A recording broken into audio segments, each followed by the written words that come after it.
প্রিয় বন্ধুরা, আজকে আমি ইতিহাস এবং ভূগোলের কিছু জিকে আলোচনা করছি, যেগুলো WBCS বিভিন্ন ইয়ারে এসেছিল।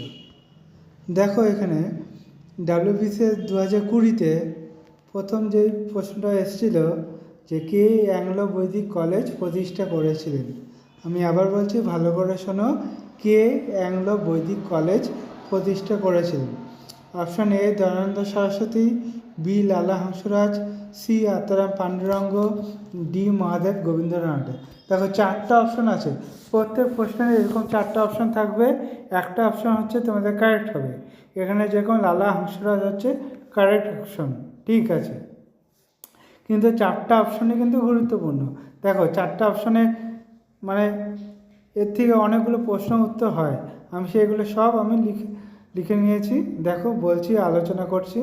যেরকম দয়ানন্দ সরস্বতী আর্য সমাজ তৈরি করেছিলেন 1875 সালে। দয়ানন্দ সরস্বতী সত্যার্থ পতাকা নামে একটি বই প্রকাশ করেছিলেন 1875 সালে। দয়ানন্দ সরস্বতীর আসল নাম মূলাশঙ্কর তিওয়ারি। আত্মারাম পাণ্ডুরঙ্গ প্রার্থনা সমাজ প্রতিষ্ঠা করেছিলেন 1867 সালে বোম্বেতে।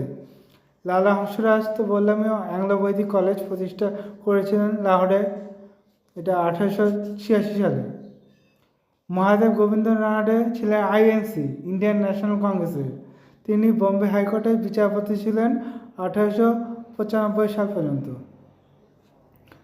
মহাদেব গোবিন্দনাথ আবার পুনা সার্বজনিক সভার সঙ্গে জড়িত। দেখো, একটা প্রশ্নের এগেনস্টে কতগুলো আমি উত্তর তোমাদের আমি দেখিয়ে দিচ্ছি, তোমাদের যাতে বুঝতে অসুবিধা না হয়। তারপর সেকেন্ড প্রশ্ন দেখো, কোন আইন ভারতীয়দের শিক্ষা বিস্তারের জন্য বার্ষিক 1 লক্ষ টাকা বরাদ্দ করা হয়? কোন আইনে ভারতীয় শিক্ষা বিস্তারের জন্য বার্ষিক 1 লক্ষ টাকা বরাদ্দ করা হয়?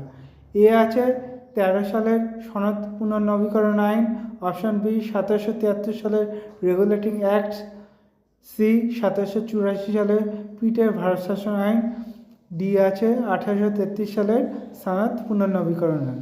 সঠিক হবে 1813 সালের সনদ পুনর্নবীকরণ আইন।